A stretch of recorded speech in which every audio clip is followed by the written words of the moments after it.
जब ले गंग जमुन के धारा अचल रहे संबंध तुम्हारा। वर के सामने कनिया मांगे, सात वचन दुल्हनिया मांगे।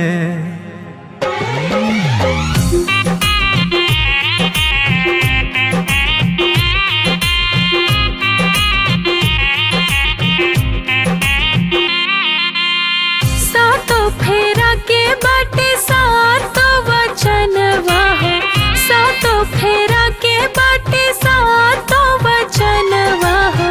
करे के पड़ी अब मंजूर स्वामी, करे के पड़ी अब मंजूर स्वामी।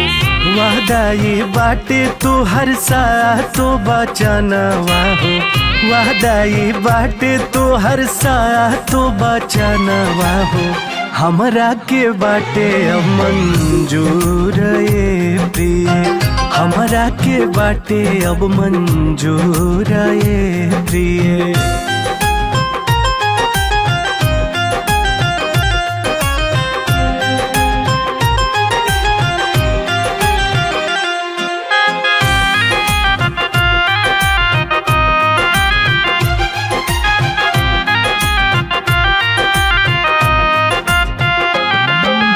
तीर्थ धाम यकत ही जैबा, हमरो के साथे लेके जैबा। हमरो इहे इरादा बाटे, साथ निभाइब वादा बाटे। दूसरा वचन माई बाप के मनबा, हमरो भी माई बाप के जनबा। नैहर हो चाहे ससुरारी, सगरो उठाइब जिम्मेदारी। बिजनेस या व्यापार जराहे, हमरो भी अधिकार तरहे। ई तीसरा वचन है। अरे घाटा होई चाहे मुनाफा, हिस्सा रही तुहरो सफा। जुआ ना खेला बस शराब नहीं पिया बाटू, जुआ ना खेला बस शराब नहीं पिया बाटू। चौथा वचन कर मंजूर स्वामी, चौथा वचन कर मंजूर स्वामी। जुआ शराब नहीं खेलब नहीं पियब हो, जुआ शराब नहीं खेलब नहीं पियब हो।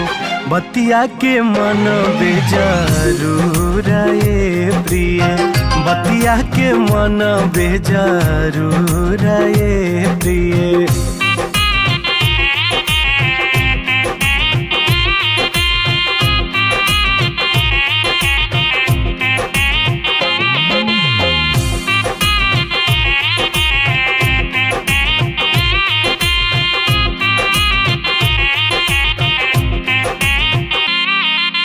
दूसरे में हर और तकबा नाही, एने ओने झकबा नाही। ई पांचवा वचन है। पांचवे वचन हम तोहरे मनबे, दूसरे में हर ओर न तकबे। छठवीं वचन कोई कारज करबा, हमरो राय जिया में धरबा। बिन पूछले कोई काम न करब, धर्म होई चाहे कौनो परब। सगरो उठाइबो मोर जिम्मेदारी, सुख दुख में रहे हिस्सेदारी। ई सातवीं वचन है। तुहर प्याच न आवे देहब, तुहरे दुख अपने पाले हब। हमरो भी पहला वचन रहब जे परदेसा बाता, हमरो भी पहला वचन रहब जे परदेसा बाता। करबू ना सवख सिंगार ये प्रिय, करबू ना सवख सिंगार ये प्रिय। जैसे तू कहबा हो वैसे ही रहब हम, जैसे तू कहबा हो वैसे ही रहब हम। मानव कुल कहना तोहारे स्वामी, मानव कुल कहना तोहारे स्वामी।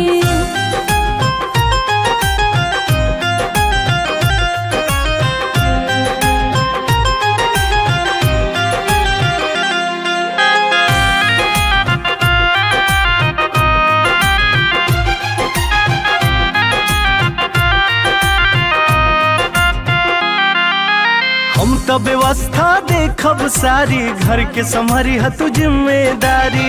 ई हमार दूसरी वचन है। कौनो काम में आलस न करब, देखभाल हम घर के करब। तीसरी वचन कुछ केहू के न कहबू, दू चार बतिया सही के तू रहबू। खूब कदर परिवार के करब, तालमेल बैठा के रहब। कोई अमीरी चाहे गरीबी, बन के रहबू हमारो करीबी। ई हमार चौथा वचन है। सुख दुख तोहरे साथ उठाएब, रूखा सूखा साथ में खाएब।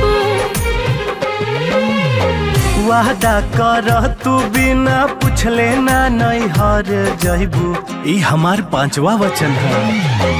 वादा कर तू बिना पूछले ना नैहर जइबू।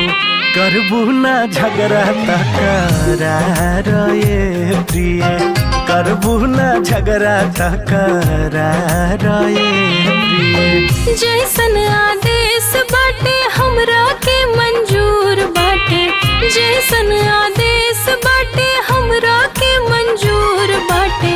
तू ही बड़ा शौख सिंगार